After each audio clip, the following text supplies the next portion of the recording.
하다 보면 아무래도 돈, 자금에 대한 고민을 계속 하시는 것 같은데요. 혹시 자금 조달은 어떻게 하는지 말씀해 주실 수 있으실까요? 그 첫 번째 자금 조달의 처음은 자기 자신입니다. 자기가 먼저 자금을 어느 정도 갖고 있으면서 시작하는 게 좋죠. 그래야 예를 들면 통장에 10만 원 있다, 통장에 100만 원 있다, 통장에 200만 원 있다, 이거 다 쓸 생각 하셔야 됩니다. 이 돈을 아껴서 내가 뭐 내 돈을 아끼고 남의 돈을 쓰겠다라고 생각하는 것 자체가 사업이 안 될 거라서. 근데 괜히 이제 부모님한테 돈부터 빌려야 되겠다, 뭐 은행에 돈부터 빌려야 되겠다, 이런 조달은 조달이 아닙니다. 그 부모님한테 돈을 뭐 이제 예를 들어서 부모님께 돈을 빌려야 되는 상황이 있다라고 한다면 여러분 정확하게 하셔야 됩니다. 그거 어디다 쓸지, 그리고 어떻게 나중에 상환할 것인가, 이런 계획들이 있어야 되는데요.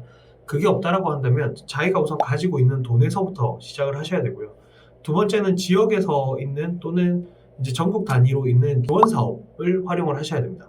지원 사업 같은 데 지원을 하시면서 거기에서 사업에 대한 필요한 자금들을 받는 게 굉장히 중요하겠죠.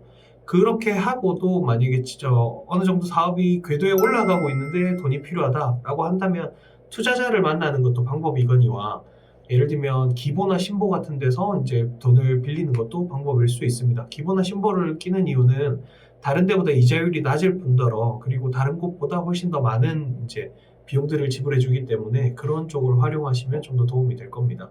근데 그렇게 안 하고 처음부터 아무런 계획이 없고, 예를 들면 이런 분들도 봤어요. 내가 사업해야 되겠다라고 얘기를 하고 지금 얼마 있으세요? 이러니까 돈이 없으니까 뭐 이제 은행 가서 대출 받아서 시작하겠다, 이런 분들이 있는데, 혹시나 뭐 예를 들어서 오프라인에서 장사를 한다거나 가게를 연다거나 하면은 당연히 은행에서 빌릴 수도 있겠죠.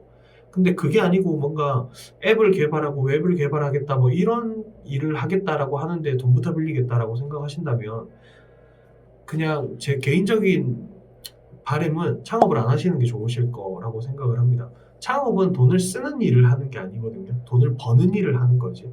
근데 우리가 창업을 돈을 쓴다라고 생각하고 뭔가 돈을 쓰는 걸 투자라고 생각하고 이럴 수 있는데, 투자는 돈을 쓰는 게 아닙니다. 그러니까 좀 더 이제 정확한 계획들을 가지고 있으면 돈을 마련할 곳들은 많이 있다. 네, 그렇게 해서 마련하시고 가장 첫 번째 투자는 본인의 돈으로 시작하는 일이라고 생각하시면 좋을 것 같습니다. 이상입니다.